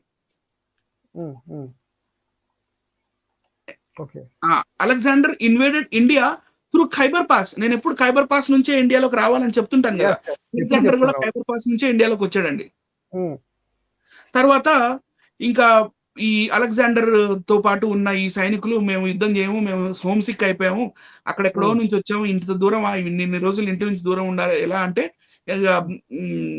ఈ పోరస్ తోటి యుద్ధం చేసిన తర్వాత మళ్ళీ వెనక్కి తిరిగి వెళ్ళిపోయాడు అలెగ్జాండర్ ఆ కాలంలో ఎవరు పరిపాలిస్తున్నారు నందులు కదా పరిపాలిస్తుంది నందరాజులు కింద ఉంది చూడండి which dynasty was ruling over north India at the time of Alexander's invasion ఆయన పేరు ధననంద రైట్ అండి ఓకే సో ఇప్పుడు వీళ్ళ కాయిన్స్ కూడా చూద్దాం ఎలా ఉన్నాయో మీకు క్రోనాలజీ అర్థం అవ్వాలని నేను ఇలా పెట్టాను హర్యాంకాలో నుంచి వచ్చాడు బింబిసారుడు అజాత శత్రువు ఉదయభద్ర తర్వాత నెక్స్ట్ వచ్చింది శిశునాగా ఎంపైర్ ఇది ఇవన్నీ బీసీ కాలం నాటివే శిశునాగా తర్వాత కాలశోక ఈ శిశునాగా ఎంపైర్ చాలా తక్కువ కాలం రూల్ చేసిందండి పరిపాలించింది అలాగే నందా ఎంపైర్ కూడా చాలా తక్కువ కాలం పరిపాలించింది చూడండి ఇద్దరే రాజులు తర్వాత అప్పుడు కదా వచ్చింది మౌర్యులు ఇది నందా ఎంపైర్ వల్ల పంచ్డ్ కాయిన్స్ అండి punch marked coins. Okay, punch marks ఉన్నాయి. వెనకాల ఏంటది, వెనకాల ఒక్కటే పంచ్ మార్క్ ఉంది. ఆ వెనకాల వేసిన పంచ్ మార్క్ ఏంటంటే అప్పట్లో రాజులు వీళ్ళు పంచ్ మార్క్స్ వేయించే వాళ్ళు కాదు, బ్యాంకర్స్ అండ్ ట్రేడర్స్ ఇష్యూ చేసేవాళ్ళు దీన్ని. ఎందుకు, ఇందాక షేకేళ్ళు ఎవరిచ్చారు మనకు బైబిల్లో? వర్తకులు కదా. వర్తకులు ఈ వర్తకులు కూడా మరి బిగినింగ్ లో ఆ బ్యాంకర్స్ గానీ ట్రేడర్స్ గానీ వాళ్ళ మార్క్ వెనకాల వేసేవాళ్ళు. ఒకవేళ రాజు మార్కింగ్ చెప్పిస్తే పంచ్ మార్కింగ్ రెండు వైపులా ఉంటాయి మార్క్స్. ఒకవైపే వెనకాల వైపు ఒకటే మార్క్ ఉందంటే ట్రేడర్ గానీ బ్యాంకర్ గానీ ఇష్యూ చేశాడని దాని అర్థం అండి. నెక్స్ట్ సార్, సో ఇక్కడ ఇప్పుడు మనం మెల్లిగా అశోకుడి దాకా వచ్చేసామండి. నెక్స్ట్ వచ్చేది మౌర్య ఎంపైరే కదా. 500 BCలో ఉన్న జనపదాలు కాస్త ఈ మౌర్య ఎంపైర్ వచ్చిన తర్వాత మీ రైట్ సైడ్ లో ఉన్న మ్యాప్ లాగా ఇంత పెద్ద మౌర్య ఎంపైర్ అయింది. సో ఇప్పుడు మౌర్యన్ కాయిన్స్ చూద్దాం. నెక్స్ట్ ఇవి మౌర్యన్ కాయిన్స్ అండి. రైట్, ఇవి మౌర్యన్ కాయిన్స్. వీళ్ళు కూడా ఇలాంటి రూపాలు వేశారు. నెక్స్ట్ ఇంకా చాలా ఉన్నాయండి. ఓకే, సో మౌర్యుల దగ్గర నెక్స్ట్ ఇలాంటి రూపాలు, ఇగో ఈ ఫిగర్స్ ఏవైతే నేను చూపిస్తున్నానో ఇవి కామన్ ఫిగర్స్ అండి. ఇవి కామన్ ఫిగర్స్. వీటిని బాగా గుర్తుంచుకోవాలి చూస్తున్నవారు. ఇవే మౌర్యన్ కాయిన్స్ మీద ఉండే పంచ్ మార్క్స్. ఓకే, ఎందుకు ఈ రూపాలు ఉండేవి అసలు? ఈ రూపాలు అప్పటి నుంచి అనిల్ కుమార్ రూపాలు అంటాడు, ఏంటి అనుకోవద్దు. నెక్స్ట్ దాంట్లోకి వెళ్దాం. Then came the Mauryas who punch marked their coins with royal standard. Right అండి, మౌర్యులు వాళ్ళు కూడా పంచ్ మార్క్స్ వేశారు. Chanakya prime minister to the first Mauryan emperor Chandragupta Maurya mention the minting of coins such as rupya rupa అంటే సిల్వర్ కాయిన్ ని వీళ్ళు రూప్య రూప అనేవాళ్ళు అంట. ఆయన రాసిన అర్థశాస్త్రంలో ఉంది ఇది. తర్వాత సువర్ణ రూప అంటే గోల్డ్ కాయిన్ అంట, కానీ మింట్ చేయలా వీళ్ళు. ఎకానమీ ఒప్పుకోవాలి కదా గోల్డ్ కాయిన్స్ మింట్ చేయాలంటే. కాబట్టి కేవలం ఆయన రాసిన అర్థశాస్త్రం అనే పుస్తకంలో రాశాడు, కానీ నిజంగా ఆ కాలంలో వీళ్ళు దీన్ని మింటింగ్ చేపిలేదు. తర్వాత తామర రూప అంటే కాపర్ అంటే తాంబా. ఓకే అండి. అండ్ శిశిర రూప అంటే లెడ్ తోటి తయారు చేసిన కాయిన్స్ ఇలా అనాలి, ఇలా అనొచ్చు అని అర్థశాస్త్రంలో రాశాడండి. ఇప్పుడు మనం రూపాయి అని అంటున్నాం. అది ఎక్కడి నుంచి వచ్చిందంటే the word రూపియా, Hindi for rupees, is derived from Sanskrit word rupa, which means wrought silver or a coin of silver. The word is derived from the noun rupa or shape, likeness, image. అర్థశాస్త్ర ఇప్పుడు ఎప్పుడైతే ఈ రకరకాల రూపాలు punch marks వేసారే దాని నుంచి ఈ మనకి రూపాయి అనే పేరు వచ్చింది అని చెప్తున్నారండి. అంటే రూపాయి అనే పదం ఏది కొంపముంచిందంటారా? ఆలోచించండి. అంటే రూపాయి అని ఎప్పుడైతే మనం అంటున్నామో, ఇది కేవలం 340 to 290 BCలో మాత్రమే ఇది ప్రచురణలోకి వచ్చింది. ఈ రూపీ అనే మూలం, రూపీస్ అనే ఈ మూల పదము ఈ కాలంలో నుంచి వచ్చిందా అనొచ్చా? అనొచ్చు. కానీ తర్వాత మీ ఫ్రెండ్ ఉన్నాడు కదా సార్, మీ ఫ్రెండ్, మాకు చాలా మంది ఫ్రెండ్స్ ఉన్నారు. ఆ ఫ్రెండ్ ఎవరు? మీ ఫ్రెండ్ పుష్యమిత్ర సింగుడు వస్తాడు చూడండి, ఆ తర్వాత ఏం చేశాడో చూడండి. కరెక్ట్ రైట్ అండి. నెక్స్ట్ అండి, ఇది ఇప్పుడు అశోకుడు ఏం చేశాడు? అప్పటిదాకా కాయిన్స్ ఉన్నాయి కానీ కాయిన్స్ మీద లిపి లేదుగా. అవును. ఎందుకు లేదు అంటే ఇండియాలో లిపి లేదు అప్పటిదాకా. లేదు. రైట్. అశోకుడు బ్రాహ్మీ లిపి తెచ్చాడా? తెచ్చాడు. అశోకుడు తెచ్చాడు కదా ఫస్ట్ బ్రాహ్మీ లిపి. మనం మాట్లాడడం మీరు ఒకసారి చదవండి. A contemporary coin of the city state Tripuri with a legend in Ashokan Brahmi. Yes. First time coin మీద లిపి రాయటం మొదలు పెట్టారు ఈ టైం నుంచి, అశోకుడి కాలం నుంచి. అశోకుడు స్టార్ట్ చేశాడు. Okay, right. అప్పటిదాకా లిపి లేదు. రైట్. నెక్స్ట్ ఇదిగోండి సార్, మీ ఫ్రెండ్ వచ్చాడు సార్. ఓకే, పుష్యమిత్ర శృంగ. ఈ పుష్యమిత్ర శృంగుడు సార్ ఒకసారి మనల్ని చూపించండి, సైడ్ కి పెట్టండి చిన్నగా, మనల్ని పర్వాలేదు, పెడతా ఉండనివ్వండి, దీన్ని ఉండనివ్వండి. ఓకే. ఈ పుష్యమిత్ర శృంగుడు ఓకే ఎంతటి దరిద్రుడు అంటే ఓకే ఏం చేశాడు, మౌర్య రాజు అయిన ఆఖరి రాజు అయిన ఈ బృహద్రథ మౌర్యుడిని వెన్నుపోటు పొడిచి చంపేశాడు పరేడ్ లో. చంపేసి ఇప్పటిదాకా నేను వేదిక్ జనపదాల గురించి చెప్పానే, జనపదాలు 16 మహాజనపదాలు. ఈ 16 మహాజనపదాల్లో వీళ్ళు ఏం చేశారు, వేదాలు చదివేవాళ్ళు, ఈ మంత్రాలు చదివేవాళ్ళు, ఇది మళ్ళీ వెనక్కి తేవాలి నేను. ఎందుకంటే ఎప్పుడైతే వీళ్ళు ఈ బింబిసారుడు, ఈ హర్యాంక ఎంపైర్, తర్వాత నందా ఎంపైర్, ఈ మౌర్య ఎంపైర్ వాళ్ళు వచ్చారో వీళ్ళంతా బేసికలీ జైన్లు అండి. బేసికలీ జైన్లు. నంద అనేది ద్రవిడ సంబంధించినడా లేకపోతే ఆర్య సంబంధించినడా? సార్ నందరాజులు ఈ మంగళి సామాజిక వర్గానికి చెందినవారు. ఓకే ఓకే రైట్ అండి. మీరు ఏ బుక్ లో అన్నా చదువుకోండి, ఎక్కడన్నా మీరు చూసుకోండి. ఈ నంద డౌట్ వచ్చింది. నంద అంటే నేను విన్నాను, హిస్టరీ బుక్స్ లో చూసాను. ఈ నంద అనేవారు మంగళి సామాజిక వర్గానికి చెందినవారండి. ఈ మంగళి సామాజిక వర్గానికి చెందినవారు మరి వీళ్ళు రాజులుగా ఉండడం ఏంటి అని చెప్పి చాణక్యుడు చంద్రగుప్త మౌర్యుడు వెనకాలబడి వాళ్ళ రాజ్యాన్ని పడగొట్టించాడు కదా. హిస్టరీ చెప్తుంది, నేను చెప్పట్లేదు. రైట్ అండి. ఆ తర్వాత ఈ బృహద్రథ మౌర్యుడిని వెన్నుపోటు పొడిచిన తర్వాత ఈ 16 మహాజనపదాల్లో అప్పట్లో ఏదైతే వేదిక్ పీరియడ్ ఉండేదో దాన్ని మళ్ళీ నేను వెనక్కి తీసుకొస్తాను అని చెప్పి ఆ రూపాయల్ని కాస్త మళ్ళీ కార్షాపనగా చేశాడు ఈయన. ఏం చేశాడు మళ్ళీ చెప్పండి, రిపీట్ చేయండి. రూపాయల్ని రూపుమాపి మళ్ళీ కార్షాపనాన్ని తెచ్చాడు. ఓకే. పణముల్ని మళ్ళీ తెచ్చాడు. పణాలు తీసుకొచ్చాడు మళ్ళీ. Okay okay right right. మీరు అన్నారు కదా రూపాయి ఉంది కాబట్టి వాళ్ళ కొంప ముంచిందంటారా, నేను ముందు చెప్తానని చెప్పాను కదా. మీ ఫ్రెండ్ చేసిన పని సార్ అది. Okay okay okay okay. Silver coin of 1 karshapana of king Pushyamitra Shunga 185 BC లో వెన్నుపోటు పొడిచాడు కదా. ఓకే. ఆ తర్వాత 36 years రూల్ చేశాడు అంటారు. తో శుంగ డైనాసిటీ, ఈ శుంగ డైనాసిటీ వచ్చిన తర్వాత మళ్ళీ కార్షాపన. ఇప్పుడు దాకా నేను చెప్పిన దాంట్లో పణము మీరు చూసారు, పానా చూసారు, కార్షాపన చూసారు, తర్వాత శతమానం కూడా చూసారు కదా. ఇందాక చెప్పారు కదా, మీరు చెప్పుకుని వస్తుంది శతమానం గుర్తుపెట్టుకోమని చెప్పారు మీరు అంతా కూడా. గుర్తుపెట్టుకోమని చెప్పానా? దీనిపైన ఉంటుంది శతమాన. రైట్ అండి. Bent bar Shatamana. ఇప్పుడు ఈ పుష్యమిత్ర శుంగుడు రాపిచ్చిన ఒక పుస్తకం ఉందండి, మనుస్మృతి. పుష్యమిత్ర శుంగుడు కాలంలో రాశారు దీన్ని. అంటే ఇది కలియుగంలో లేదు, కలియుగానికి సంబంధించింది కాదు, ఇది పాతది వేరే యుగానికి సంబంధించిందని మన వాళ్ళు బాగా మనకి అబద్ధాలు చెప్పి మోసం చేసి జనాలు మాయ చేస్తున్నారండి. కలియుగం పాడా సార్. మొన్న ఇప్పుడు పుష్యమిత్ర శుంగుడు 185 BC తర్వాత లిపి వచ్చిన తర్వాత గుప్తరాజులు రాశారు దీన్ని. అవునవునవును.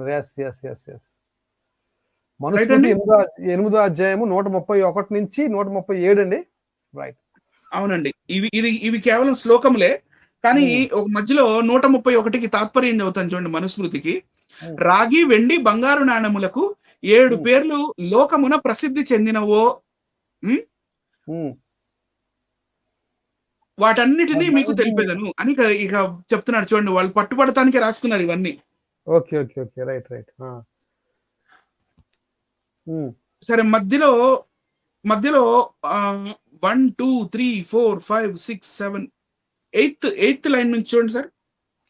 16 వెండి మాసములు ఒక ధరణము, దీనికే పురాణం అని పేరు. ఇందాక పురాణ అని చెప్పానా? ఇక్కడ వచ్చింది అది. ఓకే. పురాణం అని పేరు. ఇది వెండితో చేయబడింది. రాగితో చేయబడిన కర్షక పణాన్నే కార్షాపణం అని కూడా అంటారు. దొరికిపారా? దొరికిపారా లేదా సార్? దొరికారు. పణాన్ని లక్షల సంవత్సరాల రాగితో చేయబడిన కర్షక పణాన్నే కార్షాపణం అని కూడా అంటారు.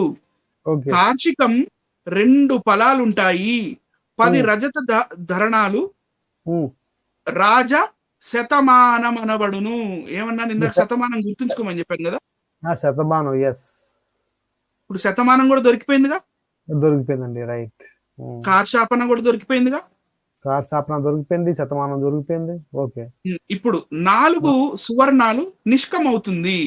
అంటే ఈ వేదాల్లో ఇప్పుడు నేను ఏదైతే జోసెఫ్ కాలంలో వెండిని తూచేవారు అని చెప్పానే, ఋగ్వేదంలో ఈ నిష్కముల గురించి ఉంటుంది. ఇది తూకంతో వేసింది అనమాట. ఇది కాయిన్స్ గురించి మాట్లాడట్లేదు ఇక్కడ. Okay okay, right right. 4 సువర్ణాలు నిష్కమవును. ఇప్పుడు దాకా ఇంకా ఇండియాలో గోల్డ్ కాయిన్ రాలా. అంటే ఈ గ్రంథం రాసినప్పుడు కల్లా నో గోల్డ్ కాయిన్. ఈ గ్రంథం అనగా ఎప్పుడంటే దగ్గర దీని తర్వాతే, అంటే 185 నుంచి 149 ఆర్ ఎల్స్ 185 to 73 దీని తర్వాతే ఇది రాయబడింది కదా. అంతే అంతే సేమ్. మన కార్షాపనాలు దొరుకుతున్నాయి, శతమానాలు దొరుకుతున్నాయి మనుస్మృతిలో. 4 సువర్ణాలు నిష్కమవుతుంది. 250 పణాలు ప్రథమ సాహసమని, 500 పణాలు మధ్యమ సాహసమని, 1000 పణాలు ఉత్తమ సాహసమని పిలుస్తారు. ఓకే. పణం అనగా రూక. లాస్ట్ లైన్ చూపి, అది ఇంపార్టెంట్ సార్. లాస్ట్ లైన్, పణం అనగా రూక. పాణాన్ని పణంగా పెట్టైనా సరే, ఇందాక చెప్పాను కదా సామెత ఇంతవరకు ఉన్నది. పణంగా పెట్టి అనే ఒక సామెత ఉంది కదా. ఓకే. అంటే పణం అంటే ఇట్ ఇస్ ఎ కరెన్సీ అని చెప్తున్నాడండి. Currency, yes. నెక్స్ట్ అండి 139. తాను అప్పు ఇవ్వవలసిన విషయాన్ని అప్పు తీసుకున్నవాడు ఒప్పుకున్న సందర్భంలో 100కి 5 పణములు దండుగా చెల్లించవలను. ఫైన్ కట్టాలి. 100కి 100 పణములకి 5 పణాలు ఎక్కువ కట్టాలంట. తాను ఫైన్ అండి ఇది. అప్పు తీసుకున్నా లేక తాను అప్పు తీసుకున్నప్పటికీ తీసుకొనలేదు లేదని అబద్ధం ఆడినచో 100కి 10 పణములు దండుగా విధించవలెను. ఓకే. మొత్తం అన్ని పణములే ఉన్నాయండి. సరే, ఇక మనం కొంచెం ముందుకు వచ్చేద్దాం. ఎందుకంటే ఈ పుష్యమిత్ర శుంగుడు చాలా మందితో ఫైటింగ్ చేశాడు. Okay okay.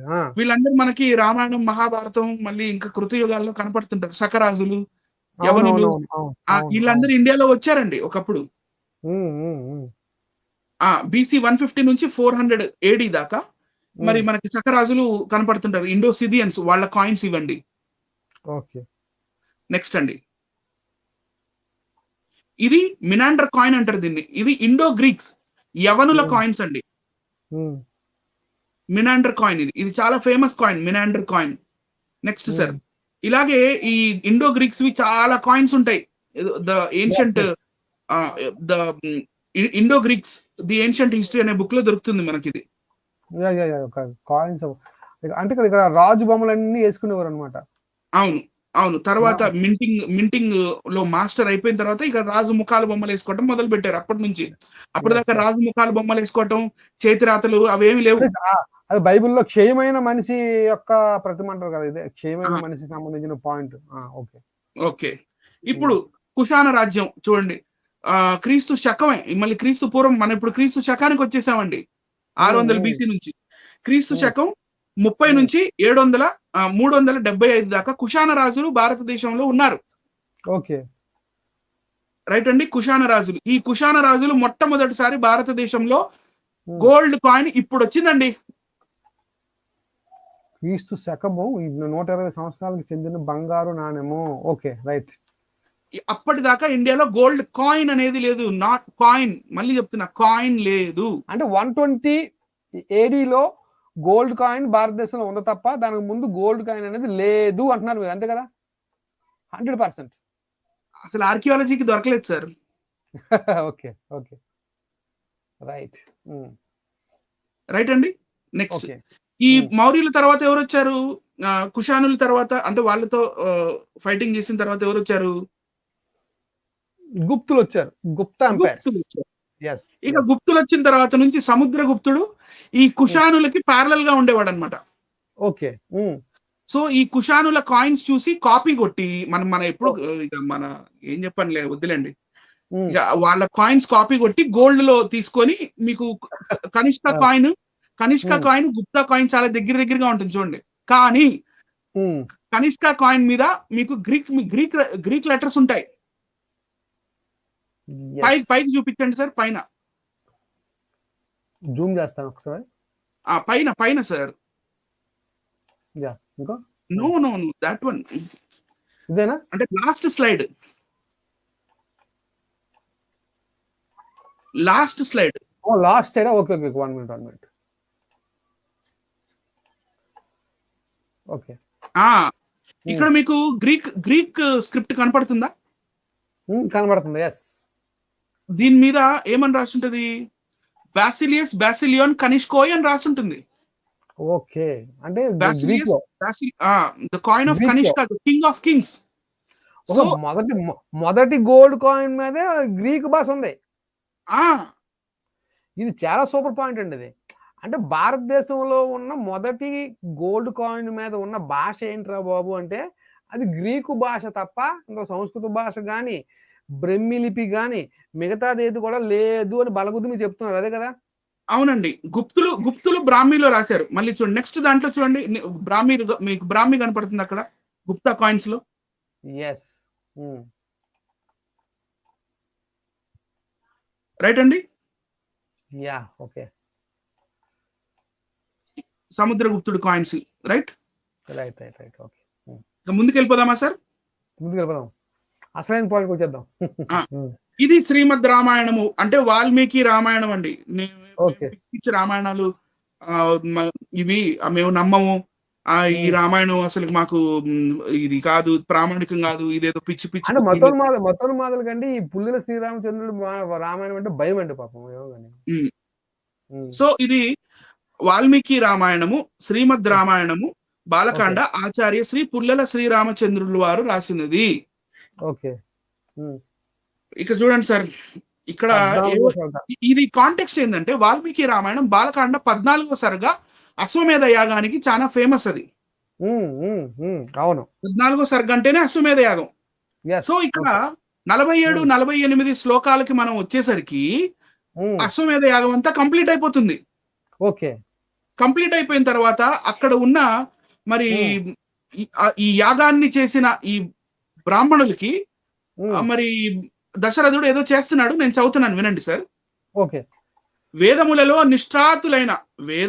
నిష్ణాతులైన ఆ బ్రాహ్మణులు ఇట్లు చెప్పగా దశరథుడు వారికి 10 లక్షల గోవులను అంటే 10 lakhs cows,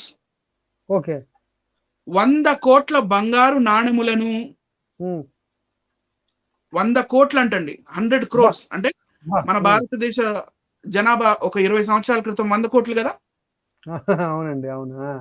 100 కోట్ల బంగారు నాణెములు, 400 కోట్ల వెండి నాణెములను ఇచ్చెను. ఎవరికి? బ్రాహ్మణులకి సంభావన, అశ్వమేధ యాగం చేసిన వాళ్ళకి. అంటే మన దశమ భాగం మీద మాట్లాడతారు కదా, ఇది చూసారు ఎంత క్లియర్ గా ఉందో. అంటే బ్రాహ్మణుడికి ఇన్ని కోట్లు డబ్బులు ఇచ్చారనమాట. ఓకే, అదేమో యాగం చేసిన వాళ్ళకి. ఇప్పుడు జస్ట్ చూడటానికి వచ్చిన వాళ్ళకి ఏం చేశాడో చూడండి. ఓకే, యాగము జస్ట్ చూడడానికి. పిమ్మట దశరథుడు శ్రద్ధాయుక్తుడై యాగమును చూచుటకై వచ్చిన బ్రాహ్మణులకు 1 కోటి బంగారు నాణములు ఇచ్చాను. జస్ట్ చూడటానికి 1 కోటి బంగారు నాణాలు ఇచ్చాడండి. ఇప్పుడు మనల్ని చూపించండి సార్. ఇక్కడ ఏదో రాశారండి చూడండి, పురావస్తు శాఖ తవ్వకాలలో. పురావస్తు శాఖ తవ్వకాలలో క్రీస్తు శకం 120 సంవత్సరాలకి పూర్వం, అంటే 120 సంవత్సరాలకి ఫస్ట్ కాయిన్ కదా వచ్చింది, గోల్డ్ కాయిన్. అవునండి. గోల్డ్ కాయిన్ కనిష్కుడు తెచ్చాడు కదా, Kanishka empire. Okay, Kushana empire కి చెందిన కనిష్కుడు. ఓకే, 120 సంవత్సరాలకి పూర్వం అసలు ఎలాంటి గోల్డ్ కాయిన్ దొరకలా ఇండియాలో. లేదు అసలు. దొరకని ఆ బంగారు నాణెములు వాల్మీకి రామాయణంలో త్రేతాయుగంలో ఉండడం గమనార్హం. ఓకే, 101 ఇప్పుడు 100 కోట్లేమో యాగం చేసిన వాళ్ళకి, 1 కోటి ఏమో చూసిన వాళ్ళకి కదా. అవునవునవును. టోటల్ కలిపి 101 కోటి బంగారు నాణెములు, 101 కోటి బంగారు నాణెములు, 400 కోట్ల వెండి నాణెములలో ఒక్క నాణెం కూడా ఇప్పటికీ ఎవ్వరికి దొరకకపోవటం విచారకరం సార్. అది నా presentation sir. I'm done sir. Super అండి. 101 అంటే 101 కోట్లు బంగారం, ఇన్ని బంగారు నాణ్యంలో ఒకటి కూడా తవ్వకాల్లో దొరకలేదు. కనీసం ఒకటైనా దొరకాలి కదా సార్. 400 కోట్లు వెండి, కనీసం వెండి నాణ్యమైనా దొరకాలి కదా. అంటే దొరకలేదంటే ఇప్పుడు ఇప్పుడు ఇది తవ్వకాలు దొరికింది కదా, ఇది 120 సంవత్సరాలకు చెందిన ఈ బంగారు నాణం దొరికింది కదండి, ఈ ఆ పురావస్తు శాఖ ఇలాంటిది కనీసం ఇందులో రామాయణం సంబంధించి దొరకాలి కదా. దొరకలేదంటే ఇది టోటల్ ఫేక్ అని అర్థం అనమాట. అంటే చాలా క్లియర్ గా ఈ కాయిన్స్ ద్వారా మనం ఏం చేసామంటే మరి వాళ్ళకి ఒక ఛాలెంజింగ్ కాన్సెప్ట్ ఇచ్చామన్నమాట. మనం ఏమడుగుతున్నామంటే ఇప్పుడు 120 సంవత్సరాలు ఏడీలో దొరికిన బంగారు నాణ్యం దొరికింది కాబట్టి అది హిస్టరీలో ఉంది, హిస్టరీ జరిగిందని మన ప్రూఫ్ అనేది మనకు కనబడుతుంది. సేమ్ మరి ఇప్పుడు రామాయణంలో ఉన్న బాలకాండం 14వ సర్గాలో ఉన్న ఈ బంగారు నాణ్యాలు కానివ్వండి, వెండి నాణ్యాలు కానివ్వండి, కొన్ని కోట్ల నాణ్యాలు బ్రాహ్మణులకి సంభావనగా ఇవ్వడం జరిగింది, అంటే గిఫ్ట్ కింద ఇవ్వడం జరిగింది. చూడటానికి వచ్చిన వారికి అలాగే పూజ చేసే వారికి కూడా ఇవ్వడం జరిగింది. ఇన్ని కోట్ల బంగారు నాణ్యాలు కానీ వెండి నాణ్యాలు కానీ ఒక్కటి కూడా మాకు ఎందుకు దొరకట్లేదు? మాకు చూపించండి. చూపిస్తే ప్రూవ్ అవుతుంది, చూపిస్తే రామాయణం ప్రూవ్ అవుతుంది, చూపించకపోతే రామాయణం ఎలా ప్రూవ్ అవుతుంది అనేది ప్రశ్న.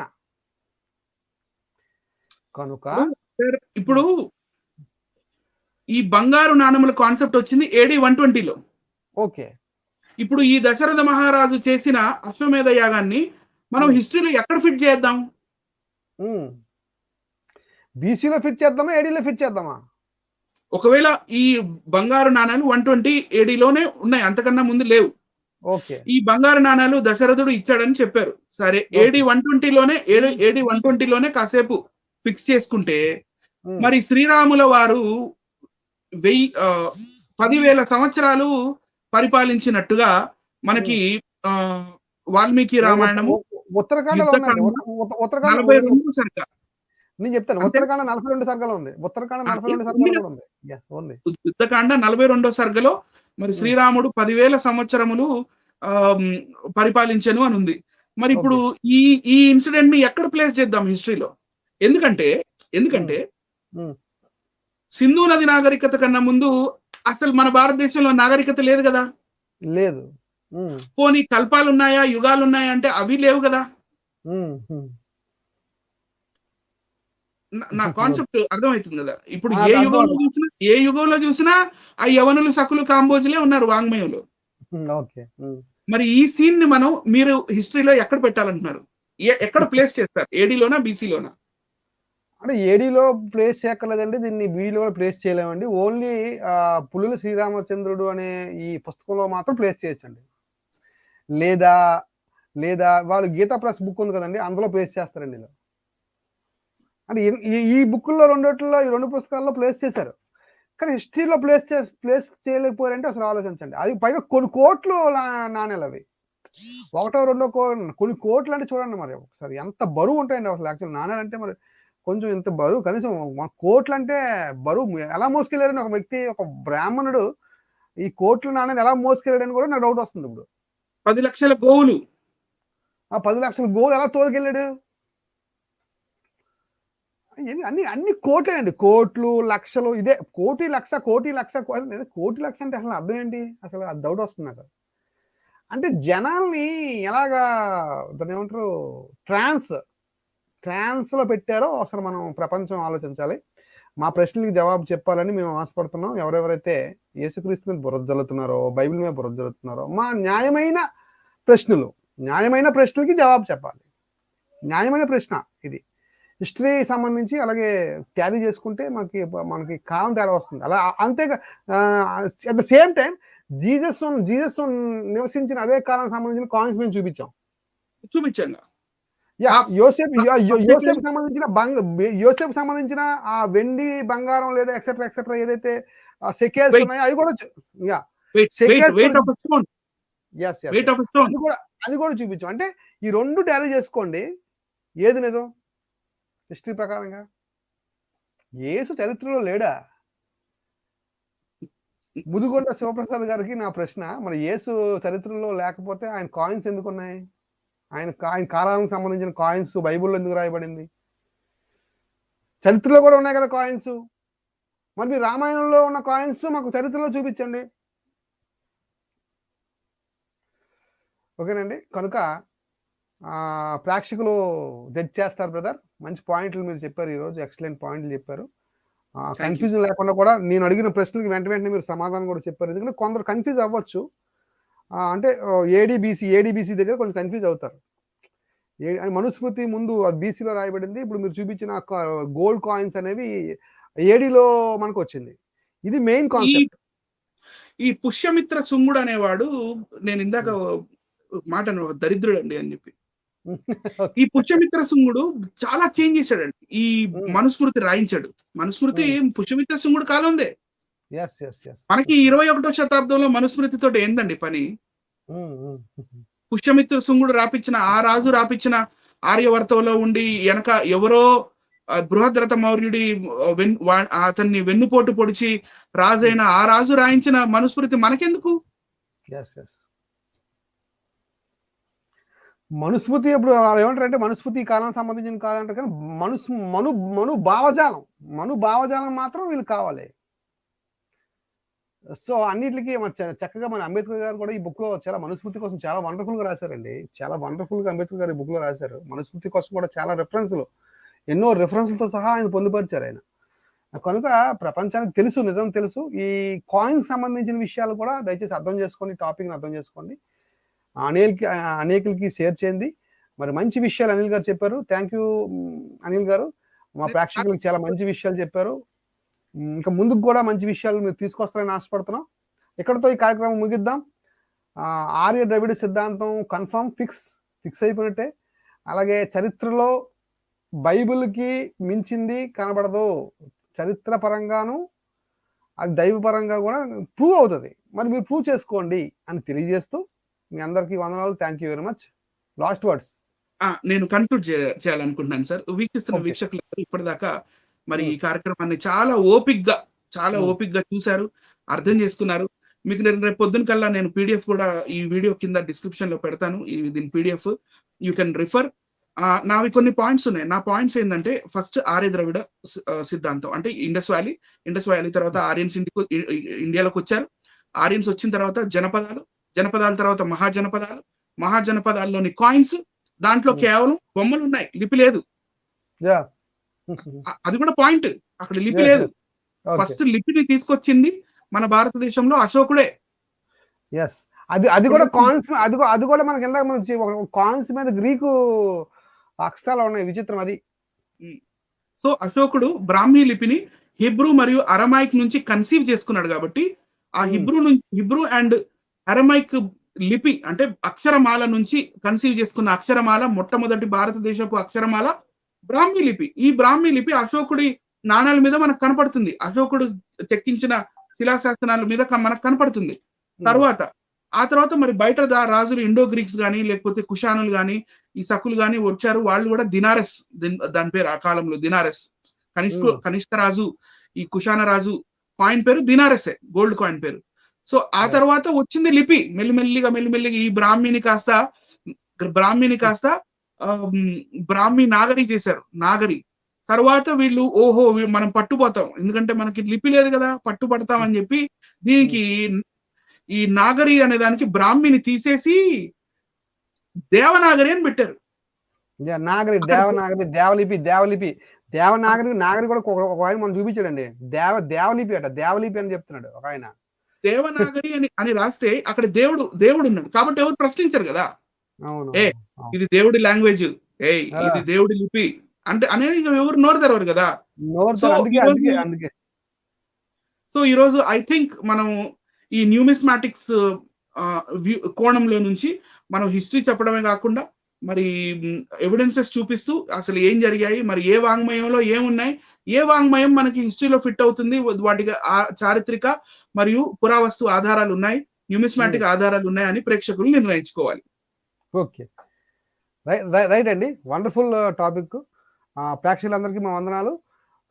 ఛానల్స్ రెండింటిని సబ్స్క్రైబ్ చేసుకోండి. జాన్ కోయార్ ఛానల్ అలాగే AKWC ఛానల్ సబ్స్క్రైబ్ చేసుకుని అనేక విషయాలు మేము కంటిన్యూ చేస్తాం. టాపిక్స్ మంచి పాయింట్స్ మళ్ళీ మీకు తీసుకొస్తాం. Thank you very much. అందరికీ వందనాలు. Until then, shalom.